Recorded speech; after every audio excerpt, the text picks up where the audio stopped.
좀 이제 성경을 읽다가 보니까 이 장대로 나눠지는 본문이 있는가 하면 장문을 이렇게 뛰어넘어서 은혜를 주는 부분이 있더라고요. 특별히 오늘 본문 말씀이 저에게 한 주간 동안은 그렇게 다가왔습니다. 그래서 오늘 본문 3장 17절 말씀부터 다음 장인 4장 1절까지의 말씀을 통해서 같이 주 안에 서라라는 제목을 가지고 은혜를 나누기를 원합니다. 네.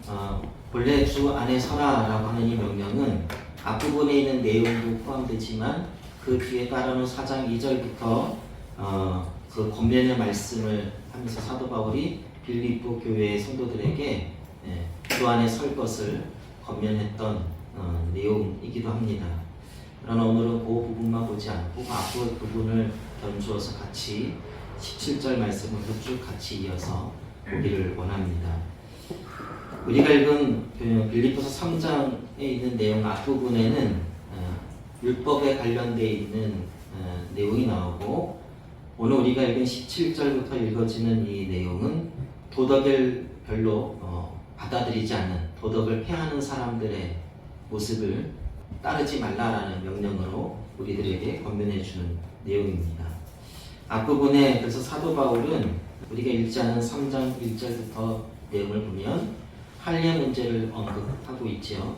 빌립보 교회는 본래 사도 바울이 복음을 전하고 또 개척을 해서 세워진 교회였고, 하나님의 말씀과 그 은혜 가운데 세워졌음에도 불구하고 사도 바울이 떠난 이후에 아마 율법을 쫓는 유대인들이 들어오면서 그들의 마음속에 온전한 신앙으로 세워져야 될 그것을 뒤흔들어 놓고, 너희가 예수만 믿으면 안 된다, 할례를 받아야 된다 라는 등, 할례를 받지 않으면 구원받을 수 없다 라는 그러한 주장을 하면서 당시에 예수 믿는 성도들의 신앙을 흔들어 놓았던 것을 보게 됩니다. 그래서 그러한 부분들을 사도 바울이 앞부분 1절부터 이렇게 쭉 설명하면서 우리가 예수 그리스도로 말미암아 구원을 받은 것이고, 오히려 율법에 쫓았던 나의 이전의 삶을 배설물로 여긴 것처럼 나에게는 이제 누구만이 있냐면 예수 그리스도만이 있다라고 그렇게 사도 바울은 주장을 합니다. 그러면서 도덕을 폐하려고 하는 사람들에 대해서 또 오늘 본문에서 우리들에게 가르쳐주고 있는 것을 보게 됩니다. 그럼 도대체 도덕을 폐하는 것이 무엇인가 라는 것이죠.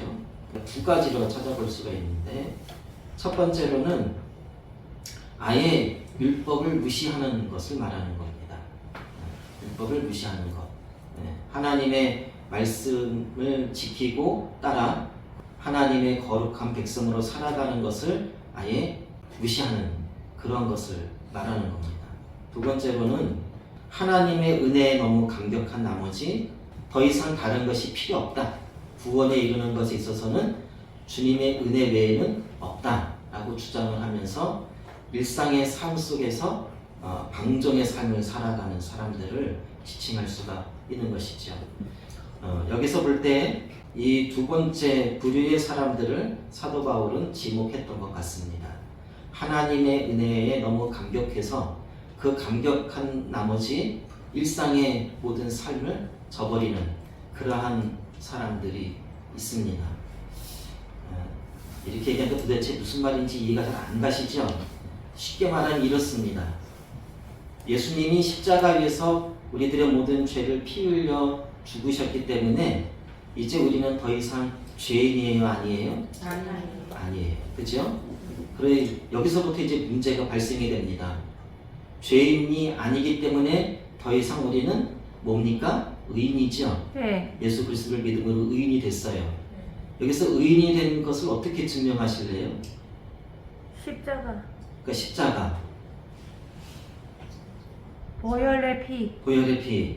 이제 이러다 보니까 내 삶에 대해서는 전혀 언급을 안 해.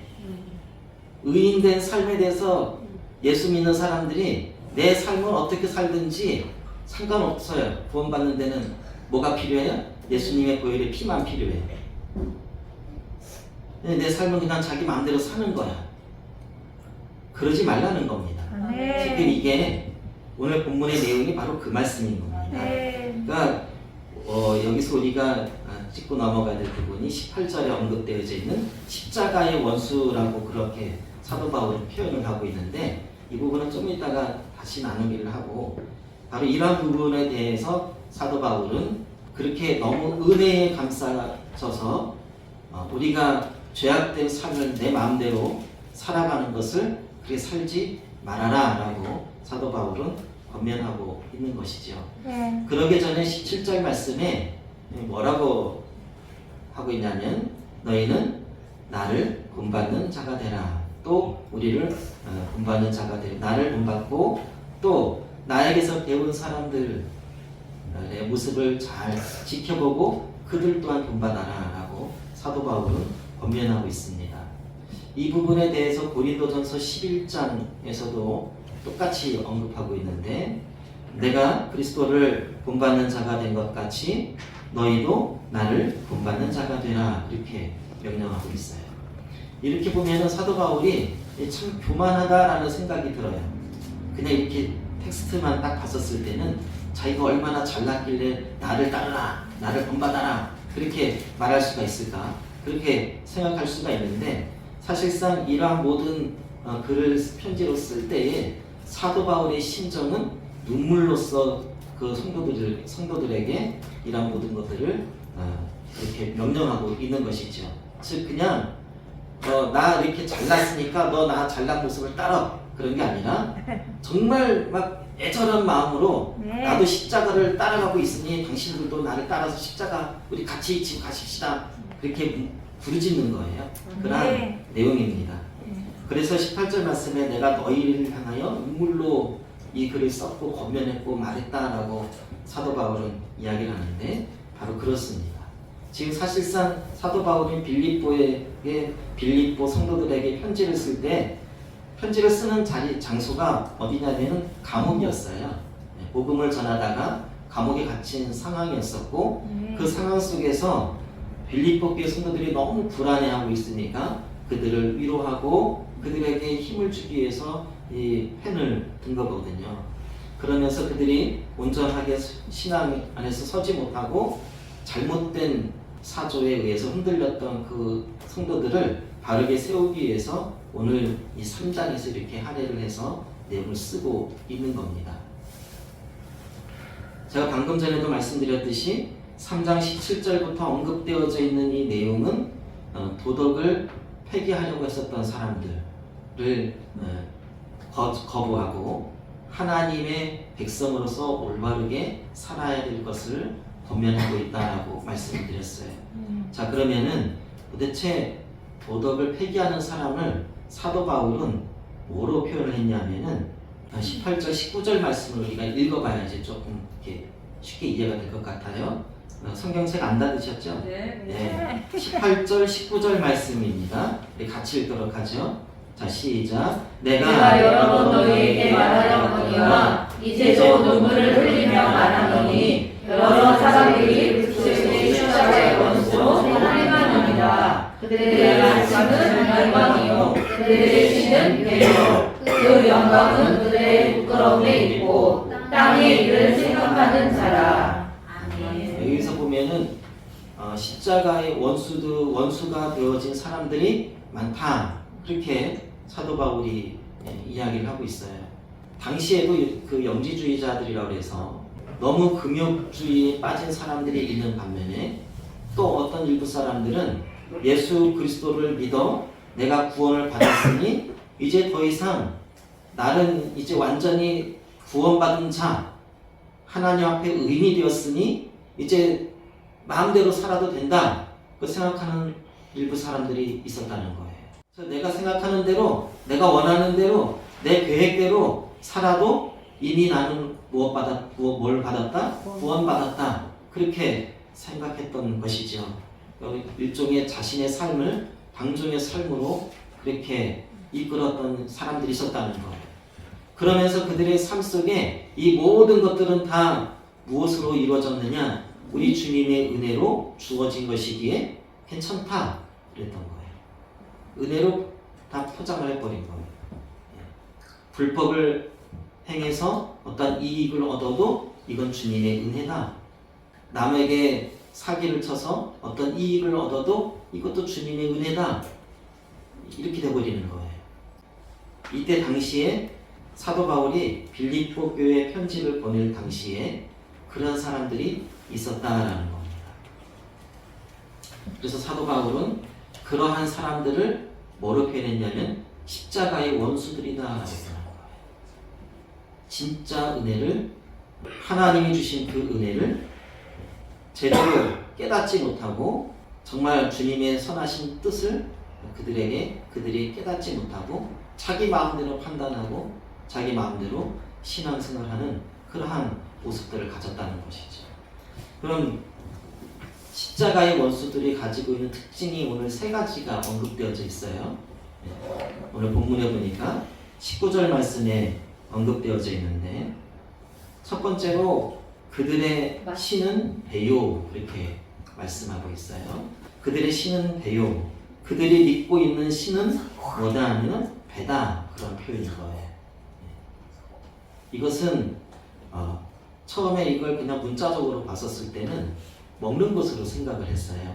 아, 그들의 신은 먹는 것에 있구나. 내가 그렇게 생각을 했어요.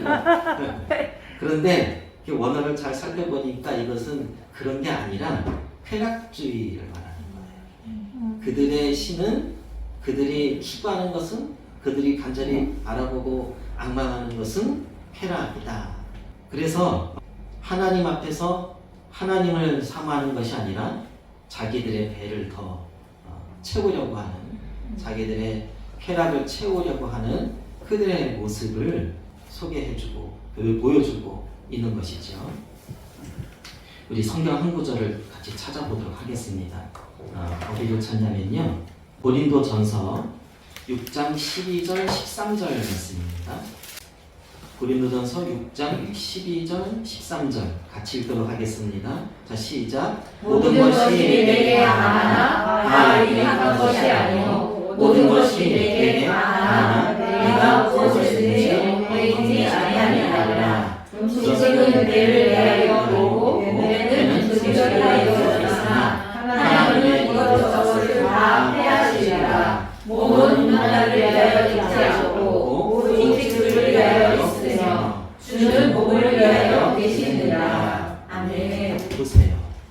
우리들의 몸은, 우리들의 배는 누구를 위해서 있는 거예요? 하나님께 영광 올려드리기 위해서 있는 거예요.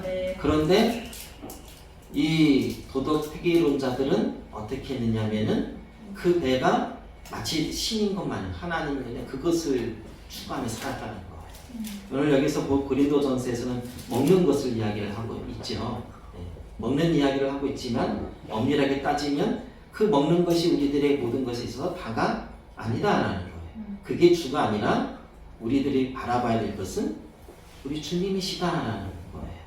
그것을 언급하고 있는 것입니다. 두 번째로 그 영광은 저희의 부끄러움이 있고 그렇게 표현하고 있어요. 부끄러움이 있다, 저희의 영광이 부끄러움이 있다라고 하는 것은 이렇게 생각하면 될 것 같아요. 우리가 보통 어떤 행동을 하면 부끄럽다라고 느껴지는 행동들이 있어요. 그죠? 네. 혹시 여러분 속옷만 입고 밖에 막 자신 있게 나다닐 수 있으세요? 아니요. 그럴 수 없잖아요. 부끄러운 일이잖아요. 네. 네, 아무나 할 수 있는 일도 아니고 그런 부끄러운 것이 부끄럽지가 않은 거야.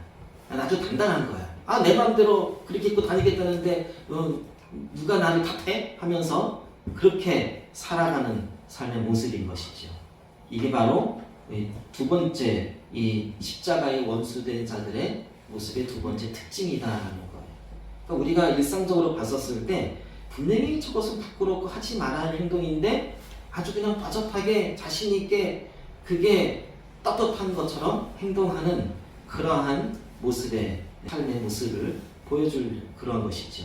이것이 바로 부끄러움을 제대로 부끄럽지 않는 것으로 생각하는 그러한 모습의 삶의 모습인 겁니다. 마지막 세 번째로는 땅의 일을 생각하는 자들이다라고 말씀하고 있어요. 즉 이것은 하늘의 것을 바라보지 않고 땅의 것을 생각하는 자들이다라는 그러한 말로 우리가 생각할 수가 있는데, 일반적으로 성경 속에서 하나님께 속한 것을 어디에 속했다고 그래요? 하늘에 속했다라는 표현을 많이 써요. 그럼 하나님에 속하지 않은 반대적인 것은 땅에 속해 있다라고 하는 표현을 성경 속에서 많이 표현하고 있습니다. 바로 그러한 의미에서 십자가와 원수되는 자들은 하나님보다는 뭐를 더 생각한다는 거예요? 하나님과 반대되는 다른 세상의 것을 더 많이 생각한다는 거예요. 이 세 가지의 특징들을 조심스럽게 이렇게 우리들의 모습 속에서 볼 수가 있습니다. 배를 신처럼 여기는 모습이나, 부끄러울 것을 부끄러워하지 않고 자신 있게 여기는 모습이나, 또 혹은 세 번째로 땅을 더 많이 생각하는 모습이나, 이러한 모습들이 한번 곰곰하게 우리들의 한번 지난 한 주간의 삶을 뒤돌아보면서 생각해 보세요. 아무 그 세 가지 중에 어느 것 하나 걸리는 것이 전혀 없으셨습니까? 그러진 않으셨죠. 네. 살다 보면 땅의 것을 더 많이 생각할 때가 있었고, 내 배를 더 높이는 게, 내 배를 더 하나님보다 더 많이 섬기려고 하는 그런 모습도 있었고, 또 부끄러우면서도 부끄러워하지 않고 이게 당연한 것처럼 여기며 살아가는 우리들의 모습도 있었을지 모릅니다. 누구에게 말 못하는, 나만이 알고 있는 그러한 하나님과의 관계 속에서 온전하지 못한 우리들의 모습을 우리는 생각할 수 있어야 됩니다.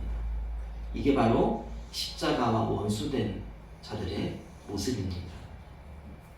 왜 이 말씀을 길게 이렇게 설명하고 나누었냐면은, 저희들이 이 사순절 기간 동안 계속 십자가를 묵상하고 있어요. 그리고 그 은혜를 바라보고, 또 그 자리에서 나를 위해 피 흘리시고 몸 버리신 예수 그리스도의 그 보혈의 그 크신 사랑을 다시 한번 묵상하면서 부활의 그 은혜 자리까지 나아가고자 저희들이 지금 묵상하고 기도하고 있지 않습니까?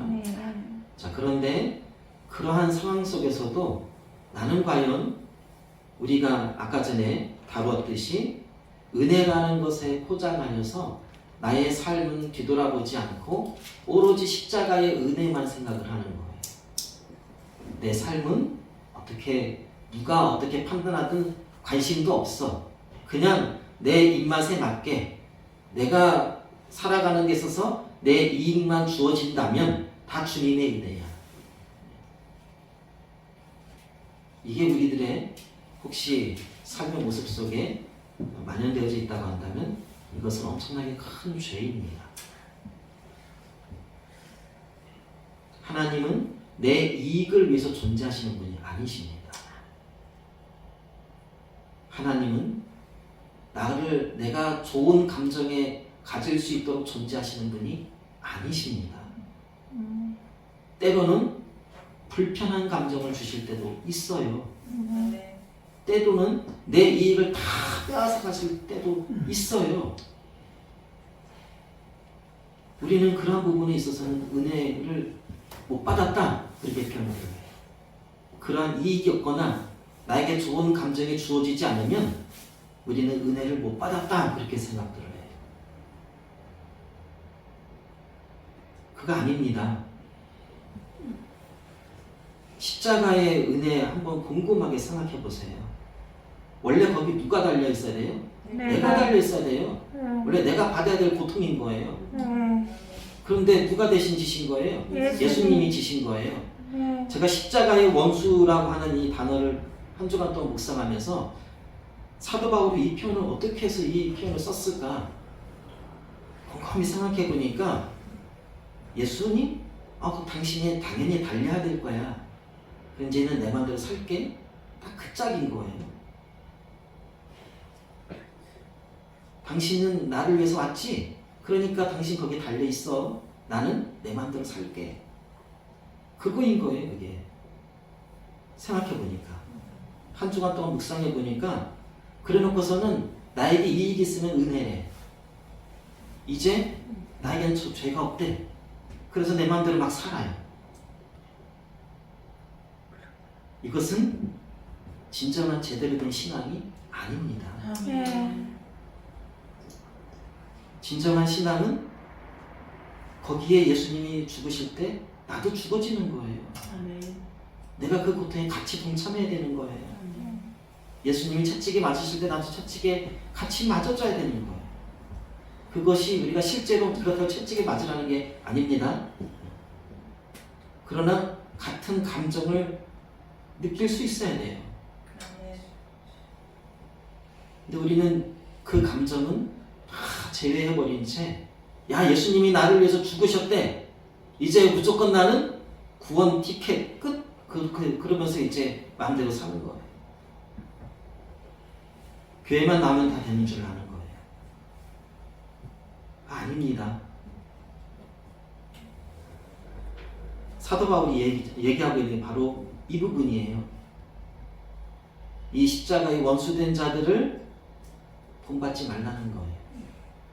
그리고 나를 본받는 자가 되라. 이 사도 바울이 나는 십자가만을 바라보고 그 십자가의 도를 쫓는 그러한 삶을 지금 살고 있기에 나는 그 은혜의 장중에 늘 언제나 매여 있고 또 그 은혜의 장중으로 말미암아 어떠한 고난 속에서도 우리 주님과 늘 동행하고 있음을 느끼며 산다라는 그것을 지금 아주 그냥 마음속 깊은 곳에서는 울분을 토하면서 지금 편지를 쓰고 있는 거예요.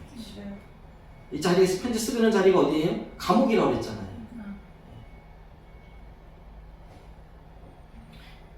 그러면서 사도 바울은 이제 당신들은 어디에 속한 사람들이냐면 세상에 속한 사람들이 아닙니다.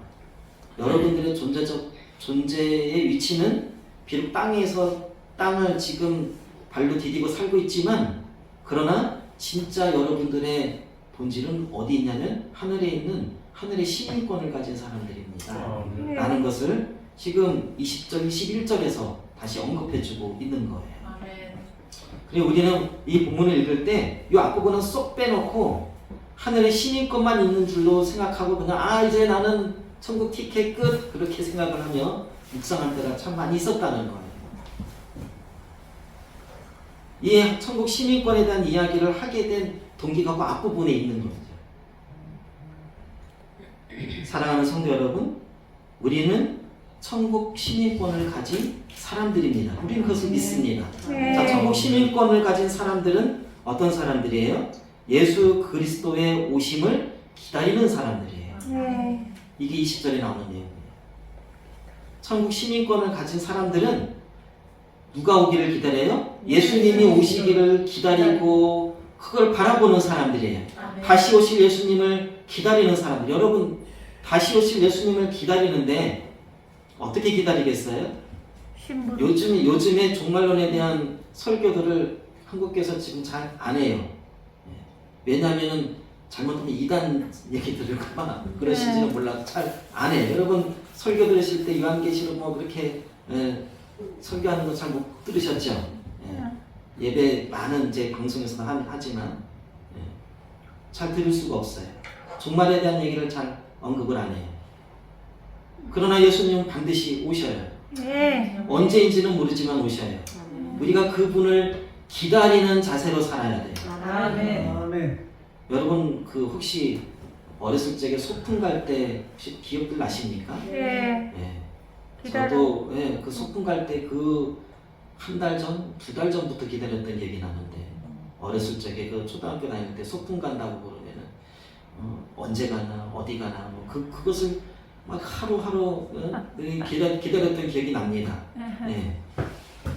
막상 가면 볼 것도 없는데 그런데 그날이 오기까지 그냥 손꼽아 기다리는 거예요. 그 기다리는 동안은 어떻습니까? 하루하루가 설레요. 즐겁고 설레잖아요. 네. 예. 그리고 그날 뭐 할지 다 머릿속에 계획하고 있잖아요. 우리 여러분 예수님을 만난다고 하는 그런 것들을 그렇게 기다리셔야 돼요. 네. 예수 믿는 사람들은 그런 기다림이 있어야 돼요. 네. 누구의 기다리며? 예수님을 만날 기다림.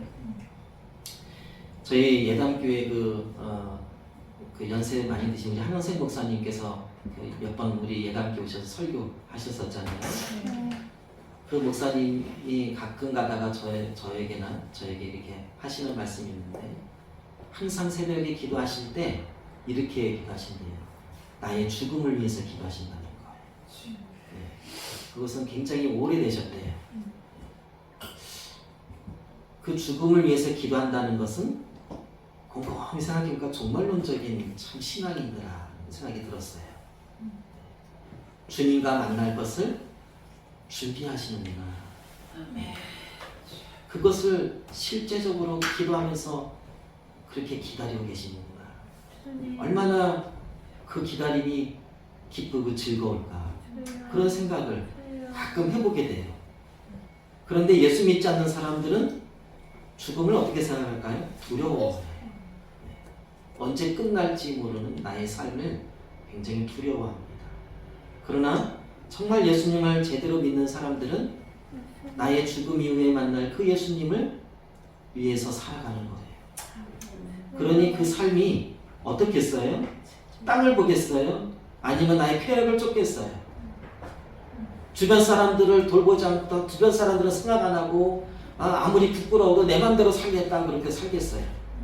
그렇게 못 사는 거예요. 살 수가 없지요. 왜요? 나는 예수님을 바라보고 사니까. 어떻게 감히 그렇게 살 수가 있겠어요? 그런데 한번 곰곰하게 생각해 보세요. 우리 주변에 예수를 믿는다고 하면서도 전혀 부끄러워하지도 않고 그냥 자기 마음대로 사는 분들 가끔 보시잖아요. 네. 하나님의 것을 바라보기보다는 땅의 것을 더 기준선에 두고 사는 사람들도 있잖아요. 인정할 건 인정하십시다. 우리 주변에 보면 그런 분들이 있잖아요. 아니, 제 삶을 보더라도 어떤 부분에 있어서는 하나님보다 땅의 기준을 더 두고 있는 부분들이 있더라고요. 우리는 이제 돌아서야 돼요. 우리가 어떠한 존재인지를 알아야 돼요. 우리는 예수님을 기다리는 자들입니다. 두 번째로는 예수님이 다시 오실 그때에 영광스러운 몸으로 변하게 될 존재들입니다. 예수님이 십자가에 못 박혀 죽으신 후에 3일 만에 부활하셔서 그 부활하신 몸이 어떤 몸이셨어요? 매우 영광스러운 몸이셨어요. 그렇죠? 그러한 영광스러운 몸을 21절 말씀에 보면 그 능력이 많으신 전능하신 그 예수님께서 우리들에게 그 몸을 자신의 형체처럼 우리를 그렇게 변화시켜 주실 것이다 라고 말씀하고 있어요. 그런데 그 변화시키기 전의 몸은 어떤 몸이에요? 약한 몸이에요. 오늘 21절 말씀에 보니까 약한 몸을 예수님이 가지셨던 그 영광스러운 몸으로 변화시켜 주실 것이다. 그렇게 말씀하고 있어요. 여기서의 약한 몸은 어떤 몸이냐면은 죄짓기 쉬운 몸이에요. 연약한 육체를 가지고 있기 때문에 하나님 앞에 온전하지 못한 부분들이 많이 있는 그러한 몸이 오늘 그러한 약한 몸이라는 표현을 쓰고 있는 거예요. 우리는 연약한 몸입니다. 지금 예수님을 믿어서 예수 그리스도로 말미암아 우리가 하나님 앞에서 의인이라고 칭함을 받았지만, 그러나 이 땅을 살아가는 동안에 우리가 우리의 육체를 완전히 제어를 해서 하나님의 완벽한 의인의 모습을 추구하고 싶어도 추구하지 못하는 그러한 연약한 몸을 가질 때가 있어요. 네, 여러분 혹시 모든 예수님을 믿었으니 이제는 완벽한 몸이 돼서 더 이상 병도 없고 완벽한 새 사람이 된 분 계세요? 없어요. 똑같습니다. 예수님을 믿었어도 예전의 몸이나 예수님을 믿은 나의 지금 현재 몸이나 몸은 똑같아요. 그러나 이제 우리의 몸은, 이 연약한 몸은 뭐가 약속되어져 있어요? 예수님이 그 변하신 완벽한 몸이 될 것을 우리는 이미 약속받은 거예요. 이게 다른 거예요. 예수님을 믿지 못하는 사람들은 그러한 영광스러운 몸이 그들에게 주어질 것이 아직 약속되지 않고 있는 거예요. 그러나 우리는 예수를 믿어 하나님의 구원을 입은 우리들은 영광의 몸을 입게 될 것입니다. 언제요? 예수님 오시는 그날. 우리는 그 영광스러운 몸을 입고 주님과 더불어 살게 될 것입니다. 우리 그러한 믿음과 소망을 가지고 살아가고 있는 것. 그러나 지금 이 땅을 살아가는 동안에는 우리의 몸이 약하기에 우리는 항상 성령의 도우심을 받아 살아가야 돼요. 성령님의 도우심을 받아서 죄악과 싸워 이겨야 되고 세상의 잘못된 사조와 싸워야 되고 진리의 말씀 위에 서기 위해서 몸부림을 쳐야 되는 거예요. 내가 다 할 수는 없어요. 그러나 누가 도와주셔요? 성령님이 도와주셔요. 성령님이 오셔서 우리의 삶을 그렇게 인도해 주실 거예요. 우리가 그러한 믿음을 가지고 살아야지요. 그런데 그러한 사람이 어떠한 것을 가지고 있는 사람들이라고요? 천국 시민권을 가지고 있는 사람들이라는 거예요. 이제 좀 천국 시민권을 가진 사람들과 그냥 말로만 예수님을 믿는다고 하는 사람들과 다른 걸 좀 아시겠죠? 그냥 어떤 의무감으로 교회를 나온다거나 또 혹은 믿음이 없이 예수님과 전혀 상관없이 분위기에 빠져서 그냥 예배를 드린다거나 그렇게 될 때 그러한 경우는 예수님을 만날 수 있는 기회는 얻을 수 있을지 모르지요. 그러나 그 기회를 놓쳐버리게 되면 영원히 주님과 다른 존재의 삶을 삽니다. 달리하며 살게 되는 거죠. 저는 최근 코로나 사태 이후에 많은 한국교회 성도들이 교회를 떠났어요. 그리고 그 교회를 떠나신 분들의 이야기를 들어보면 대부분 그래요. 대부분의 내용이 그냥 분위기가 그랬다는 거예요. 나의 삶의 교회라고 하는 분위기가 들어왔고 그 분위기 속에 살고 있다가 그 분위기가 생각하기에 자기 생각에 가짜라고 느껴졌다는 거예요. 그래서 더 이상 나는 교회 지금 나갈 필요도 없고 안 나간다는 거예요. 나는 오히려 지금 현재 매우 자유롭다 라고 그렇게 고백들을 합니다. 교회를 떠난 사람들의 이야기를 들어보면 그래요. 즉 우리 처음 예배 드릴 때 그 인예송 찬양들이잖아요. 그 가사에 보면 익숙함에 젖어들여 그냥 드려지는 예배가 아니고 내 감정에 의해서 내가 주인 되는 예배가 아닌 예배를 드리고 싶습니다. 그런 고백을 하지 않잖아요. 그런 고백을 하고 있잖아요. 여러분 예배가 익숙해지시면 안 돼요. 그리고 감정에 빠지셔도 안 돼요. 우리는 매 주마다 전인격적으로 예수님과 만나셔야 돼요. 아니 그 예수님은 매일매일 만나셔야 돼요. 말씀을 통해서 기도를 통해서 또 때로는 금식을 통해서 우리들의 삶의 현장 속에서 우리 주변의 좋은 믿음의 사람들과 교제를 하면서 예수님과 만나셔야 돼요. 그 만남의 역사가 이루어질 때 우리는 느낍니다. 아, 주님이 정말 나를 사랑하시고 주님은 나와 함께 계시는구나. 그러한 삶을 사셔야 돼요.